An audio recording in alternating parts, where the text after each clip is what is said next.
Oh, actually. The grammar trap that cost you your promotion. You're in a meeting.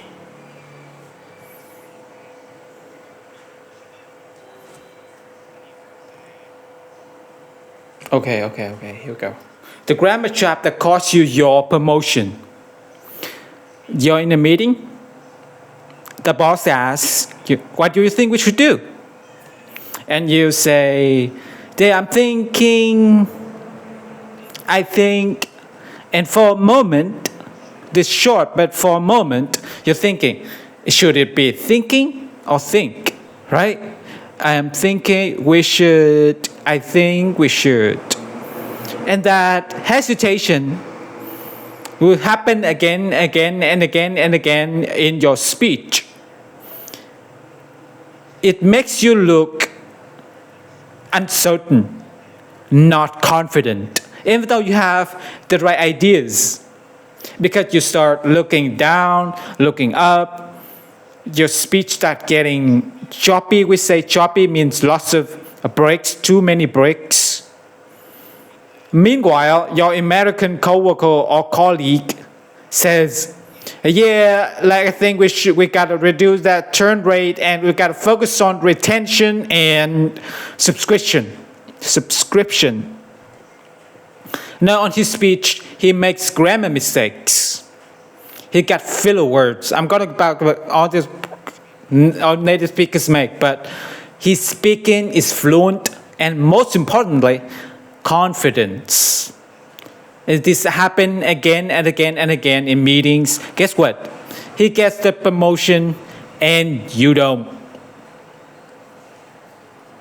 So today we're going to talk about the fact that native speakers make grammar mistakes constantly, all the time in speech, and that your obsession with your focus on the perfect grammar is killing your career, killing your confidence. Because so why is this important? Why do you want the promotion at work? Why do you want to do well with your English? You want to contribute to your family. That's why a lot of people work, right? Make more money so you can take care of your family, give your nicer thing, give your family a nicer life, give yourself a nicer life. But that contribution is very important value. It's one of my focuses to contribute, right? Giving to others, helping others. And when you do well in your career, in your life, you have more to give, right? To people you care about, to people you love. More freedom. Typically, higher level job gives you more freedom, right? It's that the lowest job, do you work low job? I have many, right? It's just you don't have much freedom. Your boss always telling you what to do. You don't really get to make many decisions, right? They just say do this and you do it. But as you get promotion and you go higher, you are usually given more freedom in your job, which is more enjoyable. So your day is more enjoyable, right? So more freedom, more self-reliance. Again, makes you a happier, better person. Makes your life better. And then just the simple fact is, we all need to grow, right? Constant and never-ending improvement. To grow, to learn. So you're stuck in the same job for a long time, or the same level, let's face it, it become boring, right? It's boring because we have this deep psychological need, emotional need to feel like we're growing, we're learning, we're becoming more. And so getting that promotion or promotions, we get to grow in our career, grow inside. That's as people. So that's why it's important. And English is an important tool for that. It can help you with all those things. So what you learned today, number one, school taught you wrong. Surprise. One of my key messages, school taught you wrong, taught you wrong, you know it. And I'll tell you what is in fact correct. I'm going to tell you just to give you an example of 7 different grammar rules that native speaker, Americans, British people, Australian people who learn English as baby, they break all the time, all the time. These are not the only 7 rules we break. We make probably hundreds of rules we break, right? If you look at our textbook, okay? So you just to relax about this, and which rule actually do matter. Which are the grammar rules, the one when speaking that you probably don't want to break too much. Although the truth is, even you break those rules, it's not a disaster. I'll talk about that. At the end, I'll give you a 4-step practice plan. 4 steps practice plan to follow to make your speaking more confident. This is the central ideas of the show. That you're confident, how you look, how you come across, how your communication is far more important than grammar perfection. Even more important than fluency. All right. Here are the 7 rules. 7 grammar rules that we break all the time. Number 1, second fractions. Okay, we do this all the time. So you find it's a textbook, you'll find a lot of English learners, they'll say things in meetings like, yes, I agree with that proposal. I agree with that proposal. Or that I agree with that idea. And there's nothing wrong with saying that. It's fine. It doesn't sound bad or anything. But what would a native speaker say sometimes? Yeah, totally, let's do it. Right? It's not a sentence. Yeah, totally, do it. Yes. Absolutely. Totally agree. Is it just fragments? Is that full sentences with the subject, right? Subject, object, verb, all that stuff. They're just kind of little pieces. This is one of the problem, the Wiki thing I'm talking about. This is number 1. Because in real speech, we use fragments. A fragment is a piece. We don't typically speak in full sentences all the time. And when you do that, you start to sound a little bit like a robot, like a taxi, emotional, right? So this is why it can harm and can hurt your communication. You start to sound unnatural, flat, and the native speaker who speak in those fragments, boom, there's just more energy, just more natural, the more genuine emotion can come across. So speak in fragments is fine. Okay, another one. Ending sentences with preposition. This is number 2. We do it all the time. I remember this drive me crazy. I learned this rule in high school for writing.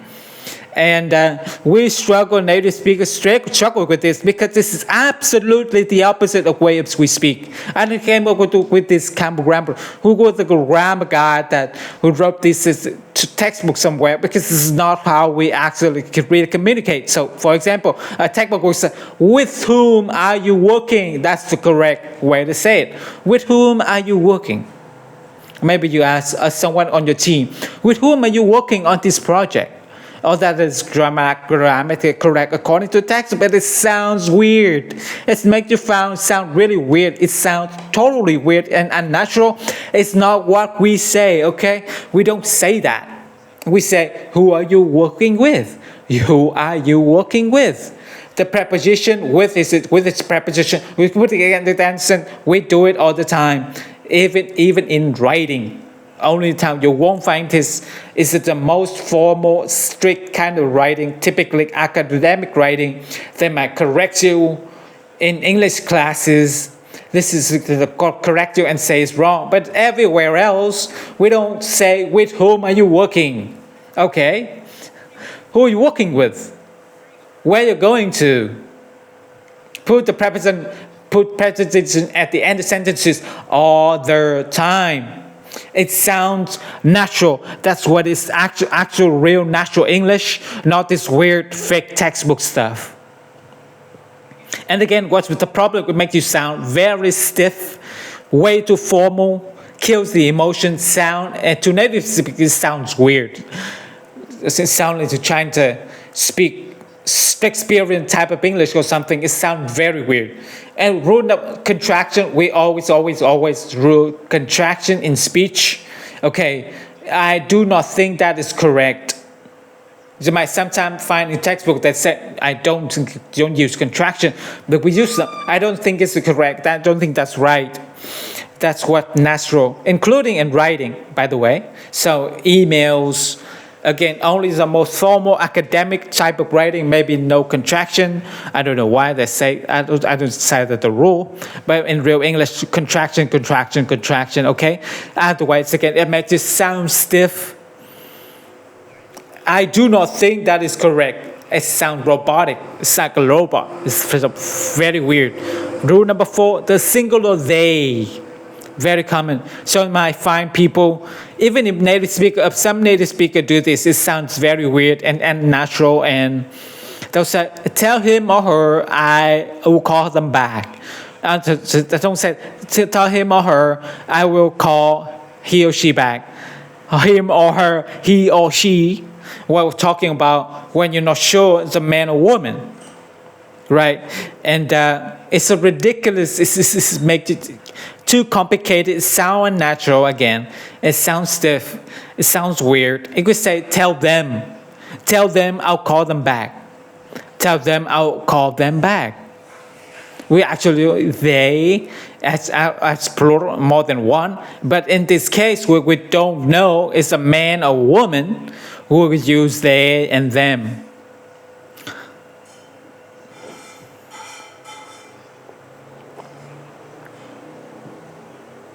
All right. So start using this for, I don't know, rules breaks, whatever you want them. Start doing this. Don't follow those 4 rules. Don't do it. Don't listen to the textbook. Don't listen to English teacher who tell you to do that stuff. It's wrong, wrong, wrong. Make it sound bad communication. Okay, rule 5 that we break. Native speaker break all the time. Fillers. Filler words, like, if you listen to any, again, on YouTube, to listen to someone who's, say, live streaming like I am right now, then they're going to hear this word. Can be totally natural. You don't need to get rid of them completely. Now, I will say you don't want too much. It sounds bad, okay? You don't want to do that too much. And you will see even native speaker, for example, the word like, they're like, I say, went like to the store, like, and the like, I couldn't decide, like, okay, that's terrible. That's way too much, okay? It does sound terrible. But on the other hand, it's totally fine to do this sometime. It is natural. It makes you sound natural. Why do you use filler words? It gives you some thinking time. Maybe try to organize what you want to say, right? Especially things is not your native language. You might need extra time. So it's okay to do this. And then it's totally fine to do that. Don't get too crazy about this. It's only a problem when you're doing it a lot, and it does kill that confidence. You don't look confident if you do this too much, but a bit. It sounds conversational. It sounds natural. So don't get too upset about it. Don't make yourself nervous. You could use sometimes, or to say like sometimes. It's crazy connection. Again, when you speak more naturally, when you speak more casually, people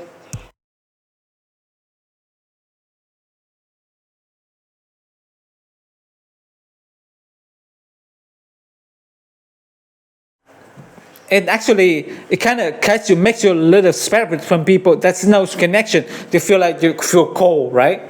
People will see you as a bit cold. All right. So again, don't do it too much, but a bit. Don't worry about it. All right. Rule 6 that we break all the time.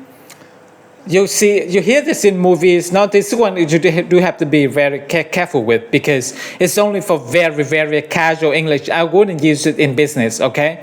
Is it double negative?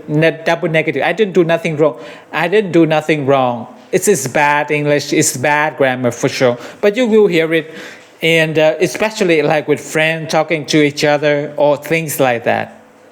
Okay, it's again, don't worry about it. It's just, wait, a double negative. Is that all crazy? And worry about it, okay? But movie, TV, real conversation, it's okay sometimes if this comes out, okay? And finally, rule 7, we call it split infinitive. split infinitive. You must break this rule. In the textbook, you hear that you don't split infinitive. What does that mean? Okay, in infinitive, this is the verb form, the original form of a verb, to go, to eat, to sleep, right? It's the thing you're using that sentence. You put the to in, and then the verb in different parts of the sentences. You want to keep them together. That's supposedly the grammar rule. But this is fake rule. It's nonsense. It's make you sound really weird if you talk like that. So, like Sartre say, to boldly where no man or no one had gone before.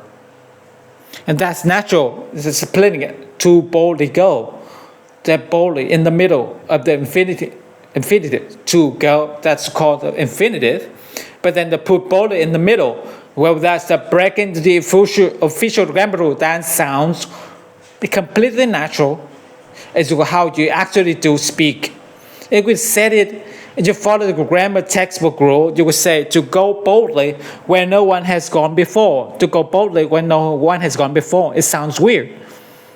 It sounds strange. So the Star Trek version is the correct version. It's how we should really do speak, right? If you say, let's say, that we need to rapidly increase our sales, rapidly fast. Again, that splitting into infinitive sounds totally natural. You're breaking the rules, but it sounds real. It sounds natural. It sounds good to native speaker. But if you say we need to increase rapidly our sales, which is following the rules, it sounds weird. It's strange. We need to increase rapidly, putting the effort after. That's what the academic will tell you to do, and it's don't do it. Do not do it. Break the rule. It's how we talk. Okay, why does this perfect grammar kill your confidence? There's a number of reasons that kills your confidence and your general communication power and ability, how people see you. So, first of all, of course, it gives you thinking. You're thinking too much. You're thinking about grammar. You're thinking about English. You need to think about your actual ideas, and you need to think about how you are communicating, doing it in a confident ways, right? Voice, good eye contact. Just get your ideas communicated clearly and confidently. Much more important than grammar. Grammar rules, especially in business, right? Because of course it doesn't happen just one time, like my little story at the beginning. It happens every single day, every single meeting. And so over time, when you're constantly thinking about looking down, you're looking away, you're trying to sound perfect, you really, people start to see you as less confident. Even though really you might be confident, even though you might have great idea, but the communication makes you look lower side, less confident. We all know, if you've been in a job for any time, we all know it's not always the person with the best ideas that gets promoted, right? We know that many times it's the person who communicated the best, who sell their ideas the best, who's the most likable that people dislike. They tend to go up and get more promotion. It's not just your technical ability. That's just the truth of the world. And that's how it works, okay?